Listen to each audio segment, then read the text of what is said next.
When Princess Zelda was 17 years old, she'd been fully prepared to die.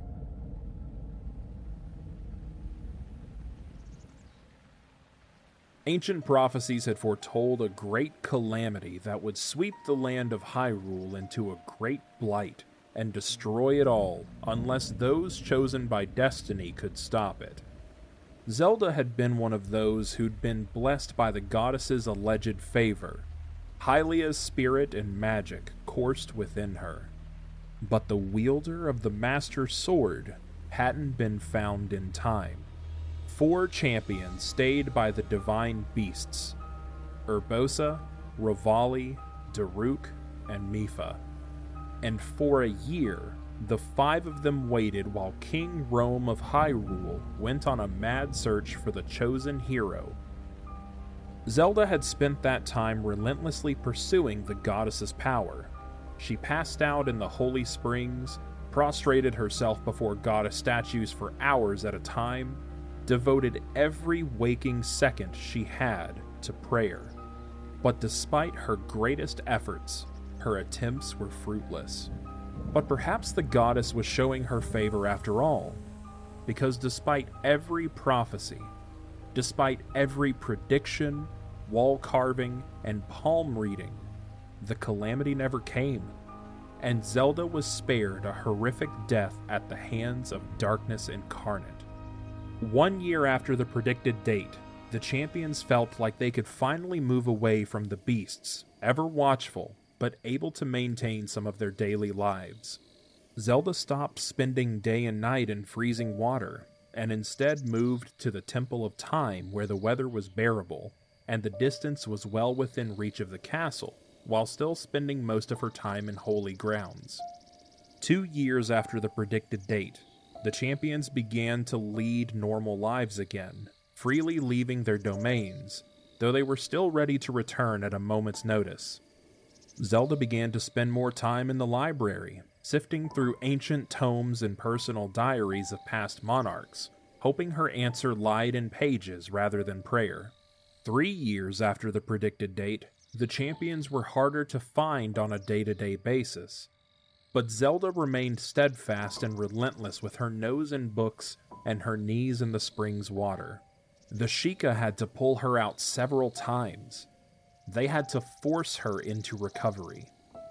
But by the 4th year, the beasts had gathered dust, and Zelda had utterly given up, instead helping Purah and Robbie with their ancient tech and Guardian research, which, despite the lack of the Calamity, still had other practical applications. It seemed that everything had been built up for no reason, that there was no Calamity after all.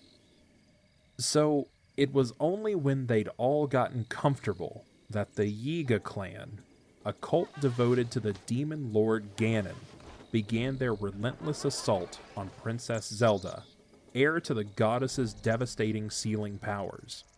The entirety of that year had been spent with Zelda running from attack after attack, losing her guards, losing Sheikah. She was sent back to the castle, where Purah set up protective wards around her room that ran off ancient tech, and she continued working on them so they might be able to encompass the entire castle. King Rhoam's royal command had been that Zelda could not touch any Sheikah tech. She couldn't look at guardians or ask about runes and wards. So, Zelda returned to her studies once more until her eyes burned from sitting over tomes in the candlelight.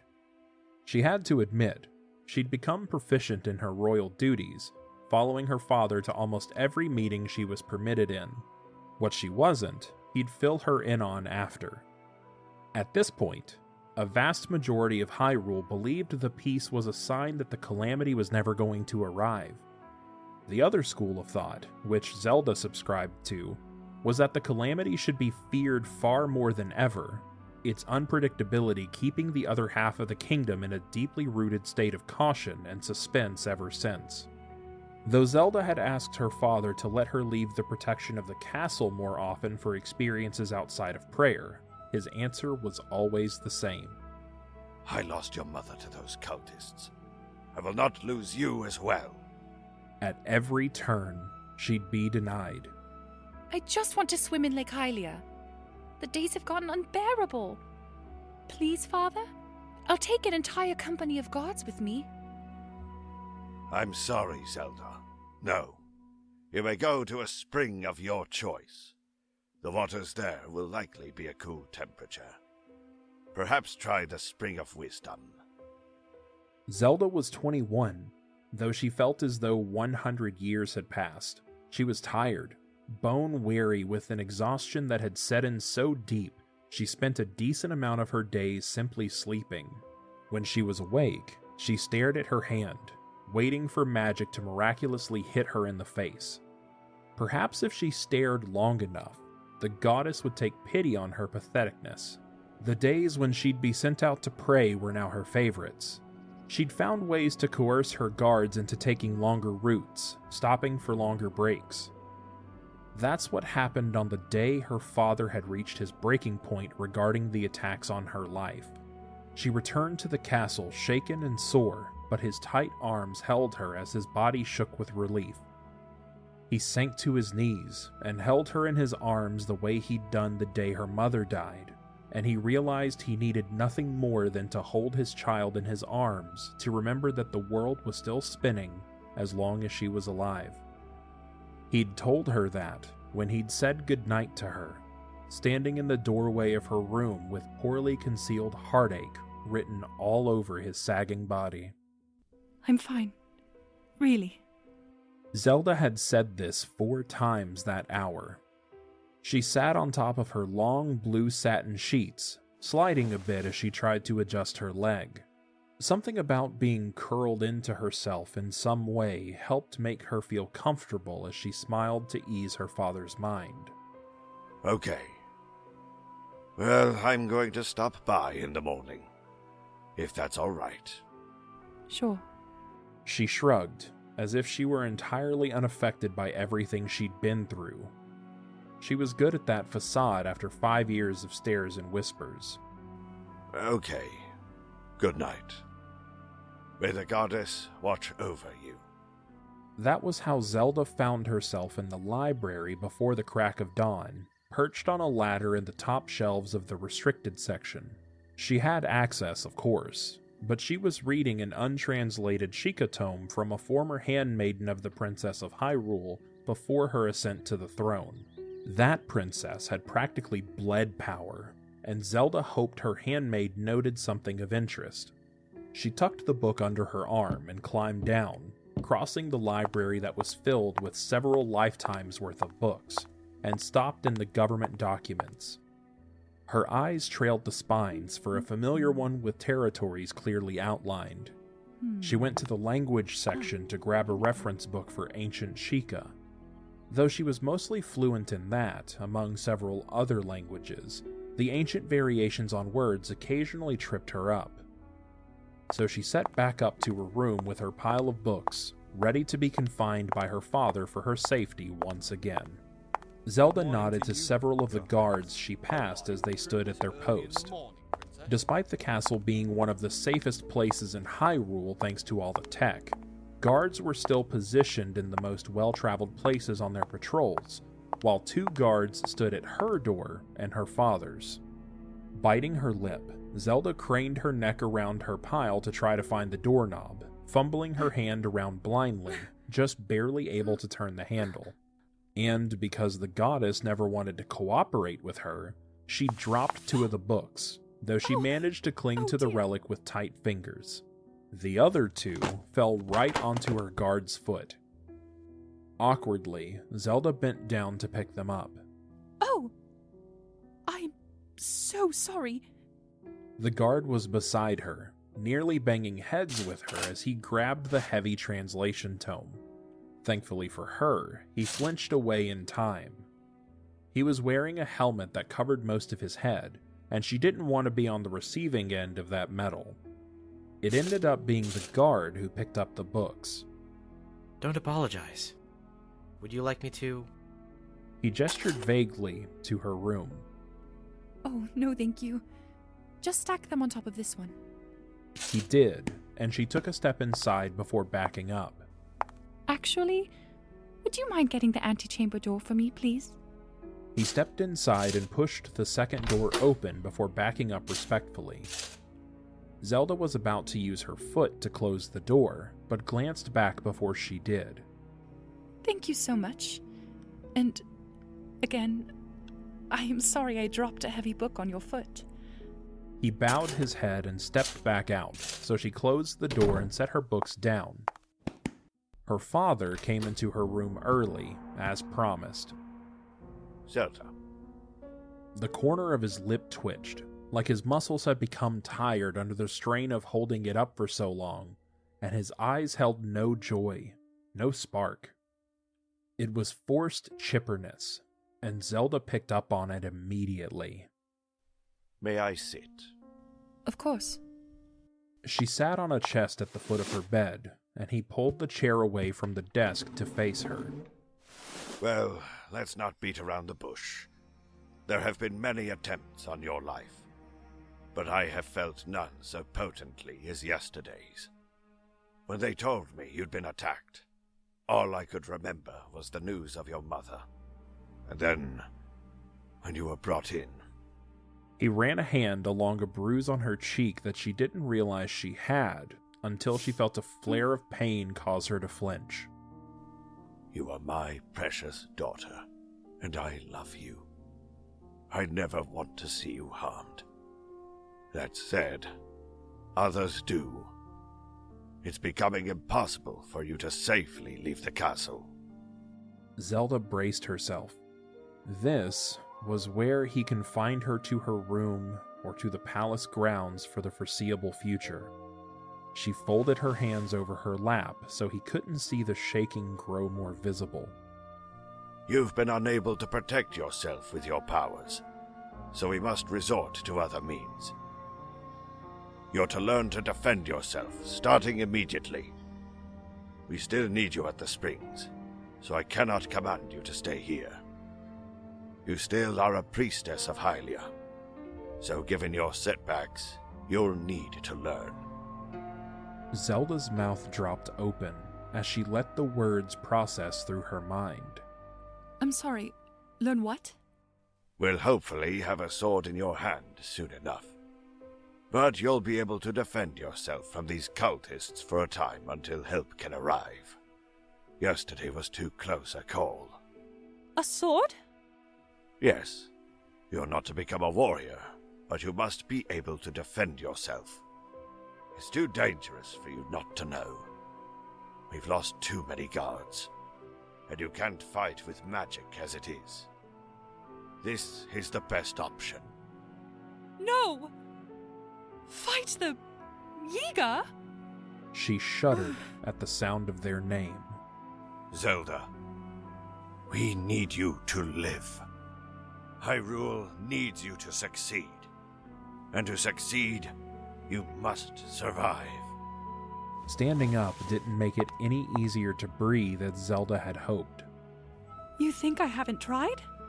Tears threatened her eyes as her voice cracked on her last word. As if years of her life sacrificed to unreturned devotion wasn't enough for her. For him. For all of Hyrule. She'd tried. She'd bargained. She'd offered up her comfort, her breath, her mind, her years, her time. She was one person. What was left for her to do? Do you think that I just stand there and watch my knights get murdered? Do I just drop to my knees and pray? Is that what you think I do? Zelda. No, you're right, Father. I'll lead the Yiga right to the goddess spring that you need me to go to again, just so I can brandish a sword and strike one down with my prowess. Because goddess knows that my knights have an easy enough time with the Yiga, so it should be a cinch for me. The sarcasm oozed from her in an unintentional venom drip. Zelda. You're telling me that I failed. You're telling me to give up and grab a stupid sword. Give me some armor next time I go to the Temple of Time. I don't need my priestess garb. I have my sword. Because it will absolutely save me against trained assassins. Zelda, please. Please. Finally, a hot tear trailed down her cheek. You're telling me I'm going to die? 5 years ago, I was ready.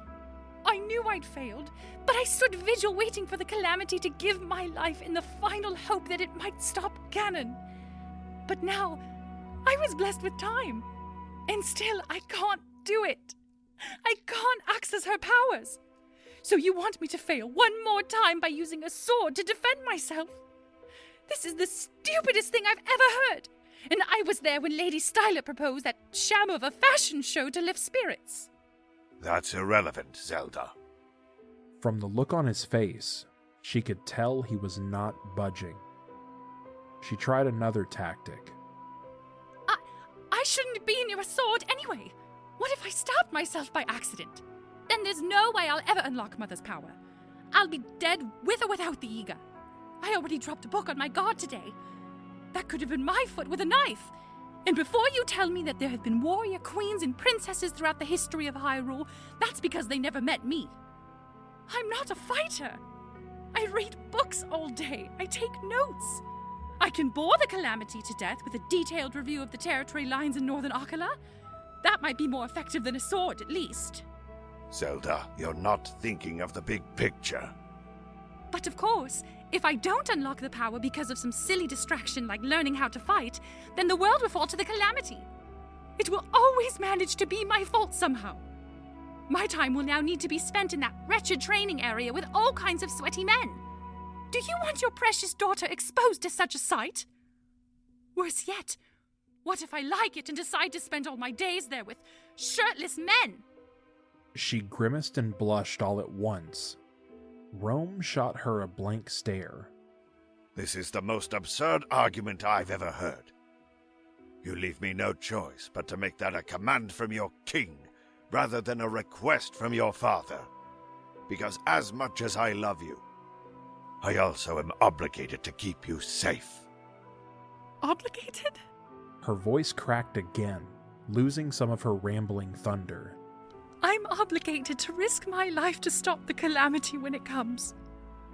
But now I'm an obligation to you? Is that how you see your daughter? She gasped when he let the silence answer for him. You start your training now. Your instructor has already been informed and will be ready for you. Who? She glanced at the 4 guards at her door, 2 hers, 2 her father's. They were all hearing her shame. How long until everyone knew? He's the most renowned swordsman in all of Hyrule, one of our best fighters. And he's about your age, so he should be someone you can get along with. The best fighter in all of Hyrule is only 22? No wonder the Yiga are everywhere, if those are our standards. Be kind, Zelda. Is that another order, my king? He sighed and crossed the room, stopping at her door. One more thing. While you're there, I've given him permission to overrule you on matters of safety. You cannot command him not to train you. You will learn to stay safe, whether you want to or not. Now change and go. He's expecting you now. He turned his head to her guards. Make sure she goes to the training yard. And if she refuses, come fetch me. As soon as he was gone, she ran forward to slam her door and sagged into the wood. It wasn't the thought of fighting that had her riled up. Sure, she knew she'd be killed if she ever even took a shot at a Yiga. They trained their entire lives, and here she was just starting. No, that frightened her. But her anger? Her father had given up on her. She did consider hiding out, but she knew her father would simply bring the soldier into her room to train if he had to. At this point, with the number of times the Yiga had come after her, she wouldn't have really blamed her father if he'd locked her in a doorless room and dropped this instructor in through a hole in the ceiling until she learned to protect herself. Truthfully, the idea itself, in theory, wasn't the most far-fetched idea. Except for the fact that the Yiga were deadly warriors who trained to kill for most of their lives, and slaughtered companies of trained Hylian knights. Grabbing her most comfortable pants to train in, Zelda slowed as she remembered the event that had started this all. The Great Tabanthan Bridge crossed the long expanse of the Tanagar Canyon, and she was always careful of the crossing. The fall alone would not only kill someone, but it'd likely flatten them clean out from a drop of that height. So, crossing it was not something that was taken lightly on a good day. Being that far out there was entirely her fault to begin with. She'd desired to visit the temple to Hylia that was at the edge of the gorge, but she'd opted to lead everyone along the scenic route to enjoy some of her free time outside of the castle. The guards had protested briefly, but Zelda was adamant about a scenic detour. What she hadn't been able to predict or expect, no matter how much research she did, was that the Yiga were there, lying in wait for her and her guards. She'd been bucked clean off her stubborn horse, and she'd been left on the Great Bridge as 3 Yiga ran for her. Though she'd gone to run, she was caught by one who appeared in front of her in a puff of smoke. Trying to fight them off of her had been like the great struggle of praying for the goddess's powers. Utterly futile, and a waste of time. Half of her attempts to shake them had been by holding the rope handle of the bridge and throwing herself precariously close so they'd have to follow. The soldiers eventually reached her and fended the Yiga off, but they'd also recounted the entire incident to her father in horrific detail. How she was winded by the time she'd run halfway across the bridge, how she nearly fell off the side, how she couldn't fight any of them off and had been overwhelmed, and how her weak strength had caused 2 large wounds in her palms from where she'd tried to push a blade away from her at one point. How they'd lost good soldiers in the struggle to save her. Glancing down at her now healed hands, thanks to the castle medics, Zelda pulled on her boots and tugged up the laces tight. She wasn't weak.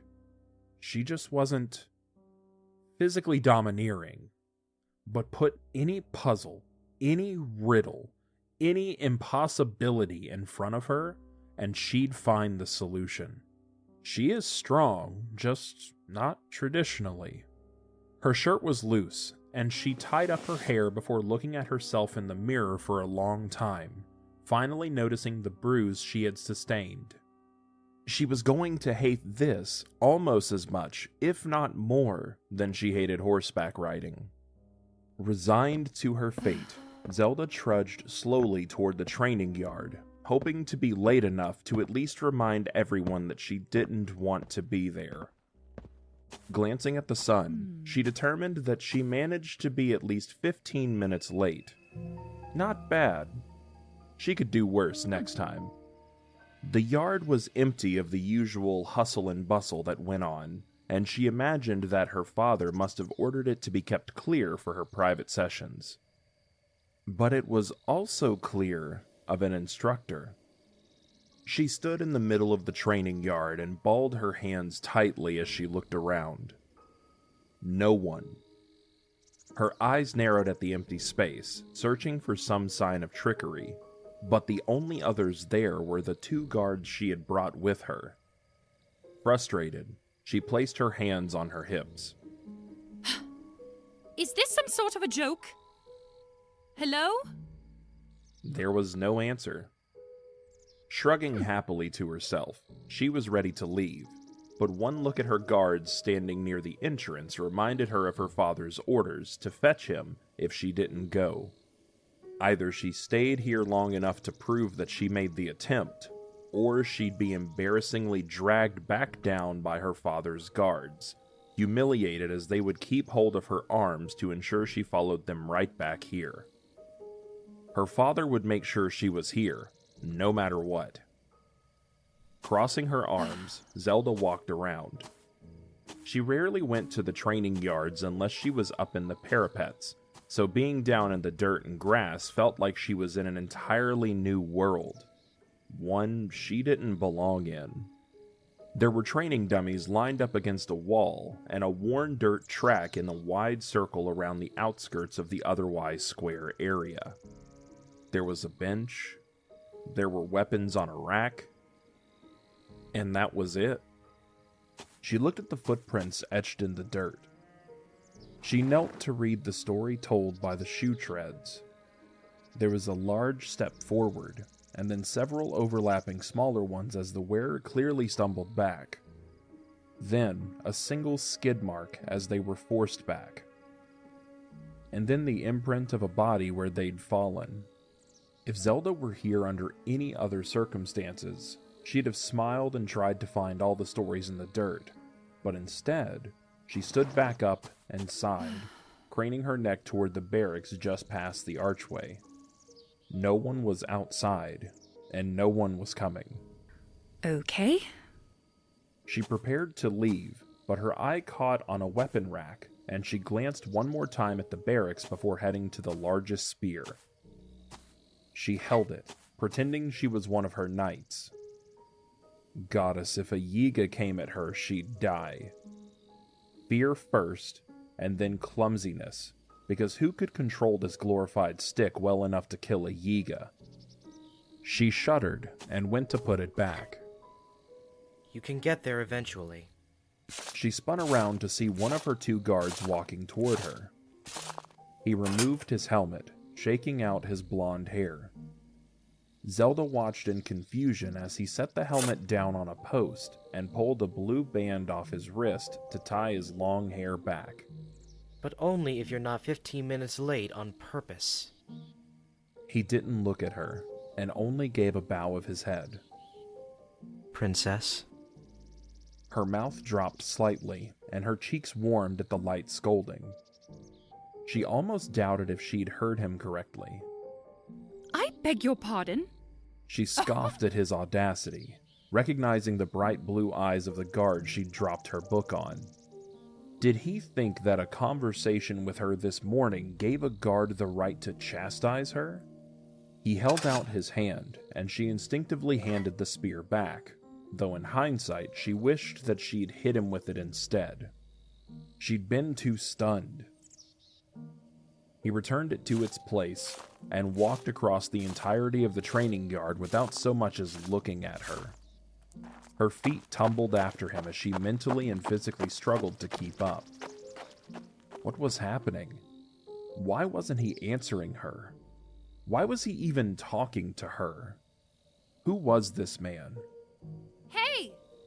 He stopped and turned. That's when he looked up for the first time, his downcast blue eyes lifting off the dirt and settling on her green ones. Pride swelled in her when she saw them waver, because clearly her voice had rattled him in some way. He clearly didn't like looking her in the eye either.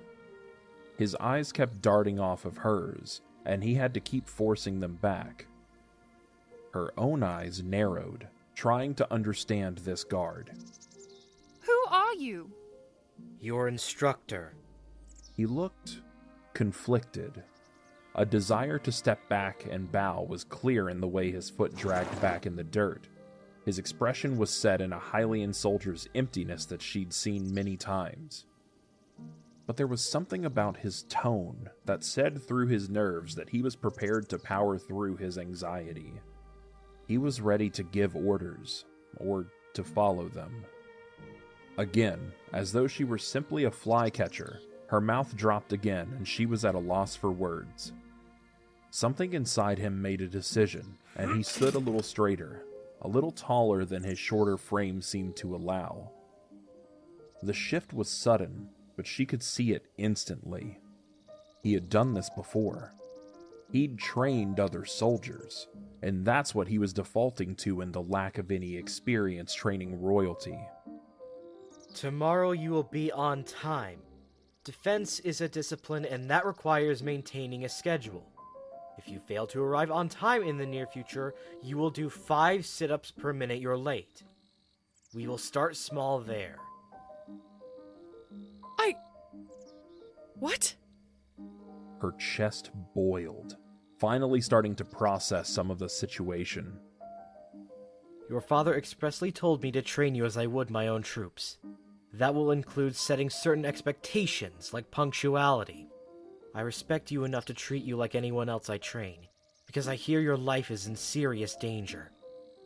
I don't want you to die, Princess. Oh yes, she thought bitterly, though she found herself accidentally scoffing aloud. Punctuality will keep me alive. Her eyes drifted over his armor worn by all of the royal guards when they weren't at a formal occasion. There was a sword at his back and a spear in his hand. He set it down beside his helmet. All standard issue. This boy was no one special, even if his voice held the cadence of command that she herself was familiar with. For a moment, she watched him, still bewildered. He was squinting at the metal and grabbed something from inside the weapon rack before dragging a cloth along the spear, shining it. Zelda's lip curled up bitterly.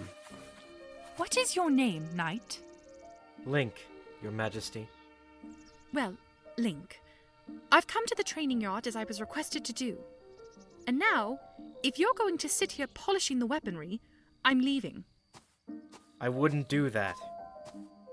His voice was slightly louder for her sake, though it still carried an air of silence to it.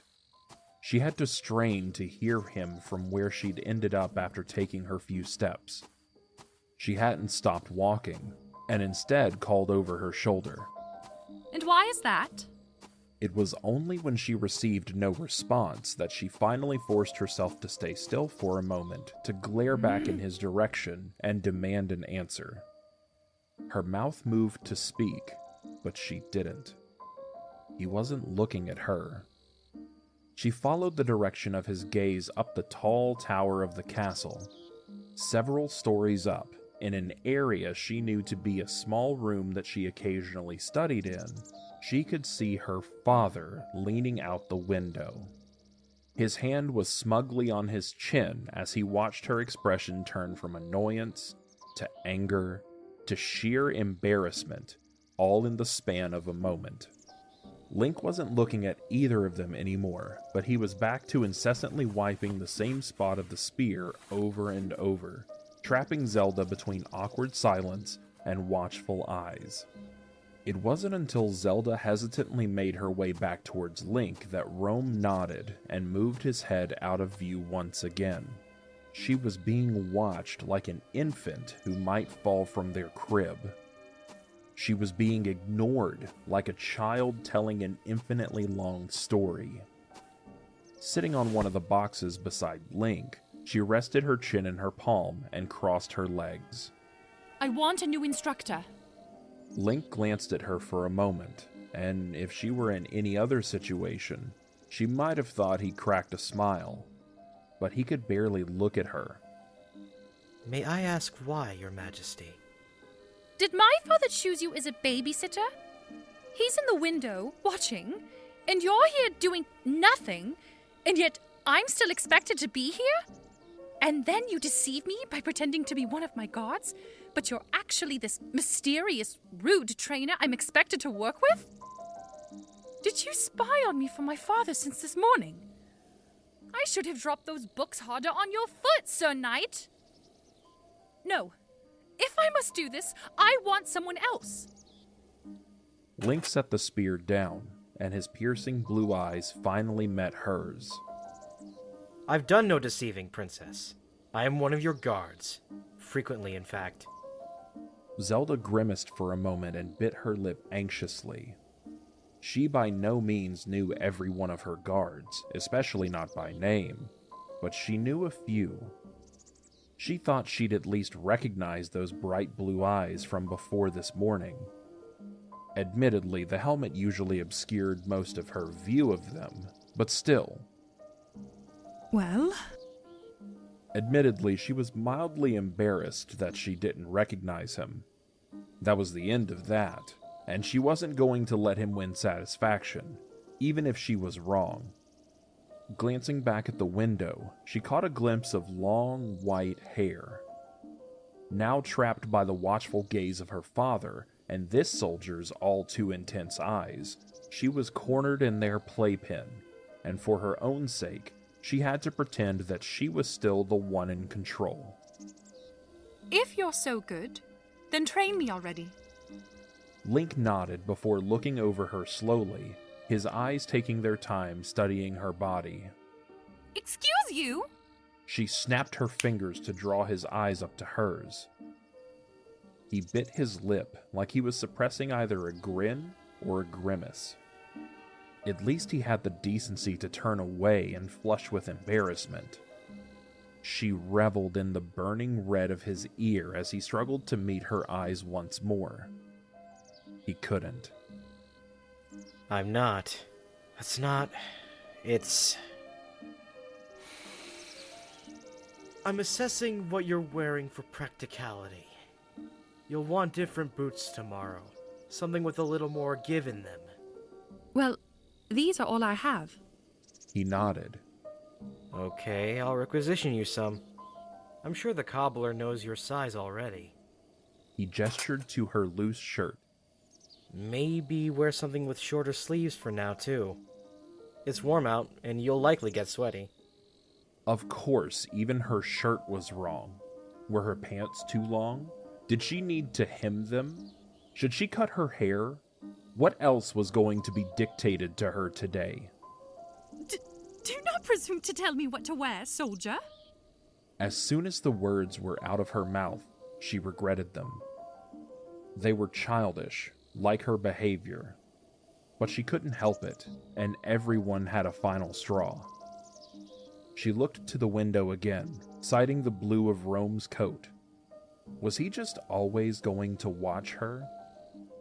Thankfully, Link took her attitude in stride, bowing briefly. As you wish, Princess. He rose and walked past her before he gestured to the long track that ran along the outside of the yard. You will start with 5 laps around and a light jog.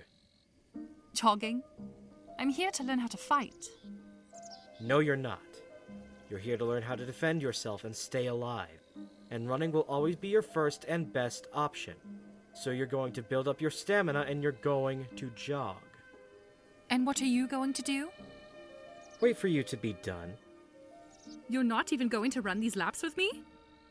That's such a superior attitude. Well... He leaned against the fence with an all-too-casual smile. I have been knighted, so I have already done all this. Zelda's eyes widened. His shoulders dropped, he relaxed, and his eyes closed comfortably, entirely in the zone. And she realized she might have just gotten a glimpse of his real personality in his casual demeanor and easy smile. But as soon as he realized his slip, he cleared his throat and shook his head.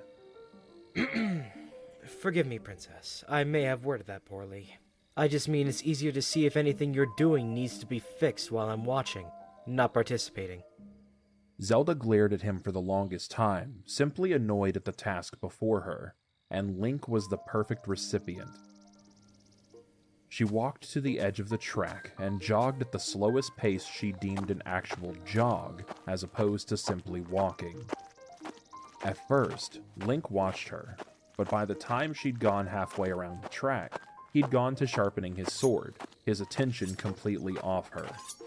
What an irresponsible oaf, she thought to herself as she neared the end of her first lap around. She was fit enough. This was nothing. Until the third lap, when Link finally looked up at her when she began slowing. That's not a jog. His attention was still primarily on his sword. She wanted to snap back at him, but her lungs were absolutely on fire, burning straight through her chest. Her legs were throbbing, and each step sent a jolt of pain through her leg, even more so when she resumed the faster pace. By the time she finished the 5th lap, she fell to her knees, heaving. Link was beside her quickly, assessing her health before he knelt down and spoke. What you just did wouldn't even get you from here to Lon Lon Ranch. You need to build up your stamina, Princess. Go rest. That wasn't a bad first day. I'll see you tomorrow. She soaked in a warm bath that night, letting the water soothe her muscles and wash away the unfortunate amount of sweat that had unflatteringly reminded her that she wasn't quite as fit as a fiddle. The second day, she needed the bath even more. He'd made her do it all again. With Link out of his thick armor this time, she could see that he was lean, almost scrawny. She wanted to call him out on not having the muscles of a Goron despite all his preaching, but she kept the bitter comment to herself. The next day, she jogged again, and took a long nap in her bed after, foregoing her other duties. And the next day, she preemptively brought a book with her, jogged, and then sat in one of the rooms on the first floor until she could feel her legs. And the next, he added another lap, and she couldn't make it to her room after, crying dry tears of utter exhaustion as she sat in the middle of the winding staircase at the end of the hall until her lady's maids found her. By the end of the first week, she was sore, tired, and angry. You're meant to teach me to fight. Why am I only running? If I'm forced to be here, then put a sword in my hand so I can say that I've learned. Surprisingly, Link unsheathed his sword in response. You're right. She'd received the new boots he'd ordered, which Link had unfortunately been correct in ordering for her, as they made training hurt significantly less, and yet she still hated everything about his attitude. He was the most insufferable ass she'd ever met. He proved it when he handed her his sword. It wasn't the wooden training sword, and she held it for a moment before letting her hand fall to her side, unsure what she was expected to do. He was just staring at her. Hold it out. He demonstrated with his own arm, holding it straight out in front of him. She mimicked him with the sword, and her eyes were on him, waiting for his next instructions. None came. Scoffing at his silence, she let her hand fall. Nope, not yet. I didn't say to put that down. Back out. What? Put your arm back out. Hesitating, she did. At first, it was just an annoyance. Then, it was a chore. Her arm ached and burned. And then it was on fire, shaking worse than if she were in an earthquake. But she held it there, her eyes locked on his, determined as she could be to prove him wrong. She could do things. He glanced at her trembling arm and then back at her, tilting his head as he waited. Finally, she let out the breath she was holding and let her arm fall, dropping the sword so she could massage her aching shoulder. He picked up the sword and held it with his. Holding a sword for a long time gets heavy. You need more arm strength as well. The next day, he had her do it again, only this time, he poked at her Straighten your back to correct her your posture arm every fall. time she began to hunch over with the Hunching effort. again. She lasted even less time than she had yesterday. Her father refused to grant her a day off to rest, and when coupled with nights spent praying and mornings spent training, Zelda was shaking nearly every moment of the day. 2 weeks into training, she stayed on the other end of the fence, refusing to enter the training yard. Her body was broken and sore. Her eyes were heavy and tired, and she dreaded coming out here to meet him. The thought of it before bed set a heavy weight against her chest, and the mornings cursed her with pure hatred. Teach me to fight already! You're not ready to do any fighting. You'll tire quickly and get hurt. You need more training. He was always so infuriatingly patient, reminding her again and again and again that no, she can't fight. Of course she can't. Not when he kept refusing her. Letting out a high-pitched noise of pure frustration, Zelda slammed her hands on the wood before running them over her face. Link was suddenly in front of her. Over the past few weeks, it had gotten easier for him to meet her eye, but he rarely did it. So when he leaned beside her on the boxes, mimicking her exhausted slump almost by accident, he had her attention. How about I offer you a deal? Last 10 seconds against me, and I won't make you run another lap a day in your life. Lose, and we do this my way. I am the Princess of Hyrule. I don't gamble. It was a practiced line, like one that might come up in polite conversation, not training. Closing her eyes, she took a breath and turned her head to face his. 10 seconds? That was easy enough. It barely took her that long to read a page of a book. That was nothing. Fine.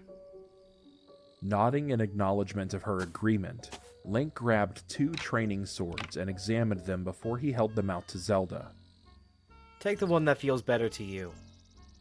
She looked up at him with an odd expression but tested them both. They felt the same, so she grabbed one at random.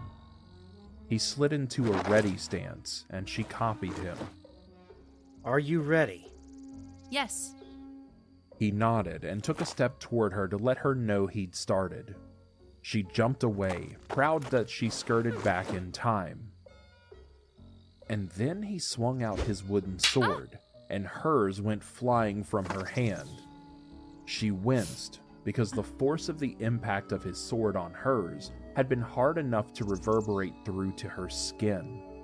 Mouth falling open slightly, she shook her head and retrieved her sword, rubbing her hand from the stinging pain it now felt. Not that she was going to let on. I wasn't ready. I thought you'd say begin. Fair enough.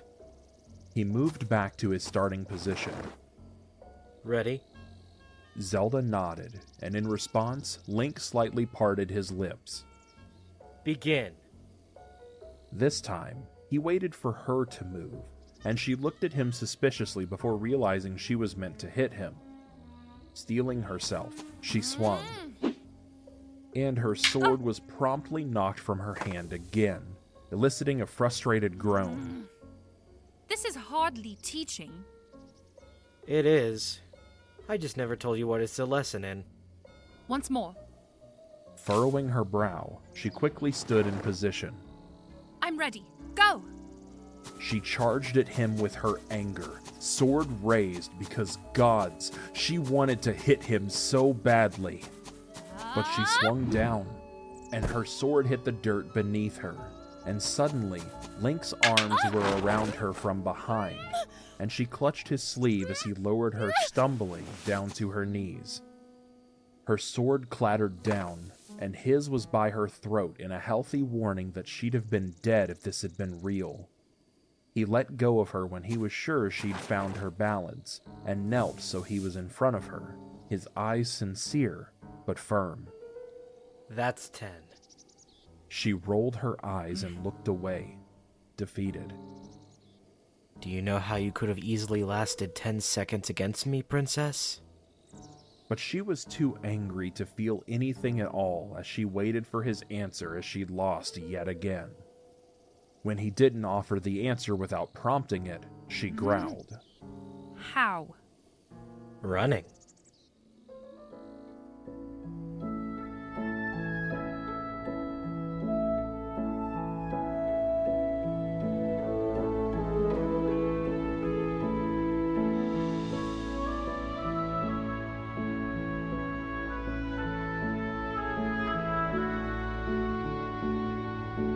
Thank you for watching the first chapter of The Legend of Zelda: Dance With Me.